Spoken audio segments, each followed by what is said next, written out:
नमस्कार, आदाब। आप देख रहे हैं डीएनएम शो। डीएनएम शो में हम अपराध की कहानियां आपके सामने लेकर के हाजिर होते हैं। आज की कहानी भारत की नहीं है, लेकिन भारत में उस तरह की कई घटनाएं हो चुकी हैं। विदेश में भी इसी तरह की घटना होती है, ये मैं आज आपको बताऊंगा। दिल्ली का श्रद्धा वालकर हत्याकांड आपने सबने सुना होगा, देखा होगा उसकी एक एक बारीकी को, कि किस तरीके से श्रद्धा आफताब ने श्रद्धा की बॉडी को टुकड़े टुकड़े करके फ्रिज में रख दिया था।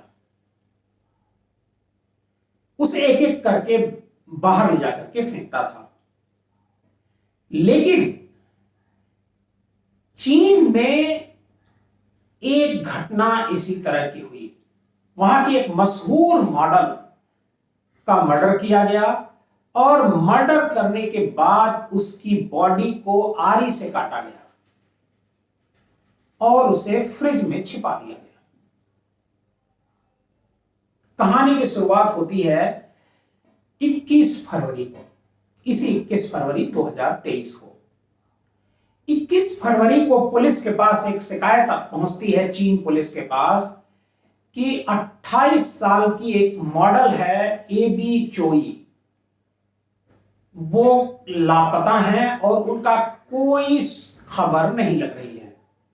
एबी चोई चीन की मशहूर मॉडल हैं, उनके बहुत सारे फॉलोअर हैं। जैसे ही यह खबर पुलिस तक पहुंचती है, पुलिस जांच में जुट जाती है एबी चोई को लेकर। जो चीनी मीडिया है वो भी इसको लेकर के खबरें छापने लगता है, क्योंकि मामला एक मशहूर मॉडल के गायब होने का था। चीन में कहा जाता है कि आमतौर पर इस तरह की घटनाएं कम होती हैं, लेकिन यह घटना जब हुई तो इसे बहुत बड़ा वहां बताया गया और माना गया कि एक बहुत बड़ी घटना हुई है। चीन का जो हांगकांग शहर है, जो सबसे बड़ा शहर वहां का है, वहां पर यह घटना हुई। और हांगकांग में जो एबी चोई के चाहने वाले हैं वो बड़ी संख्या में हैं। तो एबी चोई के चाहने वाले भी सोशल मीडिया पर आए और उन लोगों ने एबी चोई के बारे में जानने की कोशिश की। उसको लेकर के हैशटैग चलाया। पुलिस पर दबाव बढ़ता गया।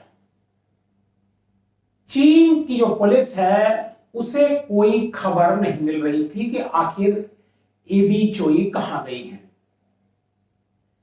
पूरे इलाके के जो सीसीटीवी फुटेज हैं उसको खंगाला गया, रास्ते के सीसीटीवी फुटेज खंगाले गए,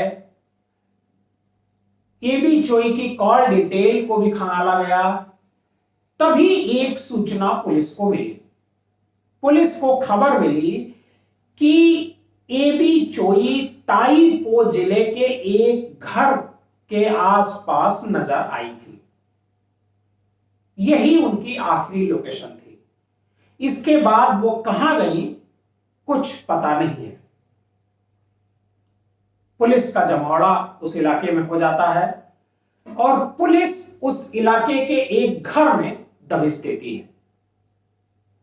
पुलिस काफी देर वहां जांच पड़ताल करती है, लेकिन एबी चोई वहां नहीं मिलती है। लेकिन पुलिस एक अलमारी, फ्रीज, मतलब जितने भी गुप्त स्थान जहां कोई छिप सकता है या छिपाया जा सकता है, उन सारे स्थानों की एक एक करके तलाशी लेनी शुरू कर देती है। पुलिस जब फ्रिज खोलती है उस घर का, तो उस फ्रिज में एक महिला के 2 पैर और कुछ मांस के टुकड़े उस फ्रिज में रखे हुए नजर आते हैं। पुलिस मांस के टुकड़े देखती है तो उसके होश उड़ जाते हैं। जो घर के लोग होते हैं उनसे पूछताछ की अब शुरुआत होती है और इसके साथ साथ घर की तलाशी का सिलसिला अभी जारी रहता है, क्योंकि ये जो दोनों पैर थे और जो मांस के टुकड़े ये किसके हैं पुलिस को अभी तक नहीं पता था। पुलिस की एक टीम पूछताछ करती है, दूसरी टीम उस घर का जो और हिस्सा है वहां भी तलाशी लेती है। पुलिस को एक हिस्से में एक बड़ा सा भगोना मिलता है, बड़ा सा बर्तन कहेंगे उसको, भगोना जैसा बर्तन है, पुलिस को मिलता है। और उस बर्तन में सूप जैसा कोई तरल पदार्थ होता है जो उस पे भरा हुआ है। गाजर, गोभी और जो सूप में पड़ने वाले वेजिटेबल्स हैं वो उसके ऊपर, तरल पदार्थ के ऊपर तैर रहे थे। पुलिस उस तरल पदार्थ को खाली करती है, मतलब दूसरे बर्तन में निकालती है। तभी उसे उसी बर्तन में एक सिर मिलता है जो एक महिला का है। सिर के ऊपर के जो मतलब जो चमड़े वगैरह हैं वो गायब हो चुके थे, क्योंकि ऐसा लग रहा था कि सिर को इसमें खौलाया गया है। उस सिर को बाहर निकाला जाता है और उसका टेस्ट कराया जाता है, उसकी जांच कराई जाती है, डीएनए टेस्ट कराया जाता है। तो पता चलता है कि ये जो सिर है वो मशहूर मॉडल एबी चोई का है। जो शरीर के अन्य हिस्से, जो दो पैर मिले और बॉडी के अन्य जो मांस मिले हैं, वो भी एबी चोई के थे। पुलिस इस घर में जो लोग मिलते हैं उनको गिरफ्तार कर लेती है और उनसे पूछताछ करती है। पूछताछ में जो कहानी उभर करके सामने आती है वो ये उभर करके आती है कि एबी चोई का मर्डर उनके जो पूर्व पति हैं और उनके जो पूर्व पति की जो फैमिली है, मतलब सास, ससुर और देवर, जैसे भारत में होता है कि अगर किसी बहू का मर्डर होता है तो उसमें सास, ससुर, देवर, बहन, ये सारे लोग उसमें इन्वॉल्व होते हैं। तो इस घटना में भी उसी तरह सास, ससुर, देवर, पति सभी इस घटना में इन्वॉल्व थे। जो उनके जिनकी गिरफ्तारी हुई है उनसे जब पूछताछ की गई तो बड़ी अजीब सी कहानी निकल करके सामने आई। पुलिस ने बताया कि जो एबी चोई हैं उनका जो पति है उनके साथ तलाक हो चुका था, लेकिन उनके पास कई करोड़ की संपत्ति थी और उस संपत्ति को लेकर के पूर्व जो पति था, मतलब जिससे तलाक हो चुका था, और एबी चोई के बीच विवाद चल रहा था। एबी चोई इस संपत्ति को बेचना चाहती थी जबकि उनका पूर्व पति इसके लिए तैयार नहीं था। इस बात को लेकर के दोनों में काफी बातचीत हुई। बातचीत के दौरान झगड़े भी हुए, लेकिन पूर्व पति बेचने को तैयार नहीं था। तब और एबी चोई इस जमीन को बेचने के लिए पूरी तरह से तैयार थी। वो ग्राहकों से बातचीत भी कर रही थी और उसे दिखा भी रही थी। तब जो पूर्व पति है और उसके जो पिता हैं, जो रिटायर्ड पुलिस के अधिकारी भी रहे हैं, इन सब ने मिलकर के एक योजना बनाई और ये योजना थी बेहद खौफनाक, मतलब एबी चोई को रास्ते से हटाने का। जो एबी चोई का पूर्व पति है उसने जो कहानी बताई उसके मुताबिक एबी चोई एक दिन कार से जा रही थी, उनके कार पर हमला किया गया और हमले में एबी चोई घायल हो गई और वहीं पर वो बेहोश हो गई। बेहोशी की हालत में एबी चोई को उनका पूर्व पति है वो अपने घर पर लाता है और घर पर लाने के बाद एक ऑटोमेटिक मशीन होती है जो बिजली से चलती है, आरी जिसमें लगा होता है, उससे काट करके एबी चोई की हत्या कर दी जाती है।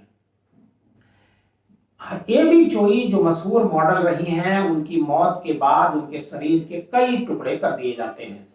कुछ टुकड़ों को फ्रिज में रख दिया जाता है और जो उनका सिर होता है वो जो सूप बनाने वाला जो बर्तन होता है जिसमें सूप बनता है उसमें डाल करके उबाल दिया जाता है, जिससे किसी को पता न चले, जिससे इनकी शिनाख्त न हो सके। पुलिस ने बहरहाल इस मामले में इन लोगों को गिरफ्तार कर लिया है। गिरफ्तार जो लोग हुए हैं उनमें हैं पूर्व पति एलेक्स क्वांग, ससुर क्वान कार्ड, पूर्व सास जेनी ली और जो देवर है एंथोनी क्वांग।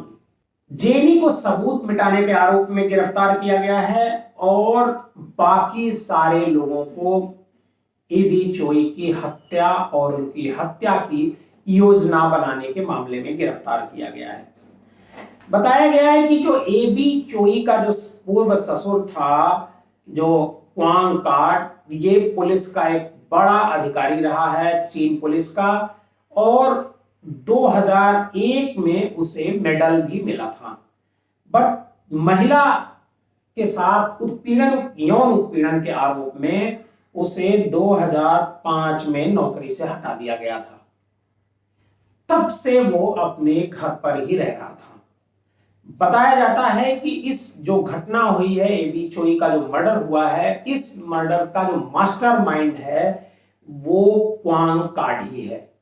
क्वांग कार्ड ने ही तय किया कि अगर संपत्ति को बचाना है एबी चोई से तो एबी चोई को रास्ते से हटाना होगा, और उसने ही अपने बेटे को इस बात के लिए तैयार किया कि अब एबी चोई का मर्डर किया जाए। और जो कार पर हमला हुआ, उस हमले में उसका जो पति है और ससुर है, ये दोनों शामिल रहे हैं। आपको हमारी आज की कहानी कैसी लगी हमें कमेंट बॉक्स में जाकर जरूर बताइएगा। इस कहानी को सुनाने का हमारा मकसद आपको कतई तौर पर डराना नहीं है। इस कहानी को सुनाने का सिर्फ एक मकसद है कि इस तरह की घटनाएं समाज में हो रही हैं, आप इससे अवेयर रहिए, आप इसको लेकर के सतर्क रहिए, ताकि आपके साथ कहीं कोई हादसा न हो जाए।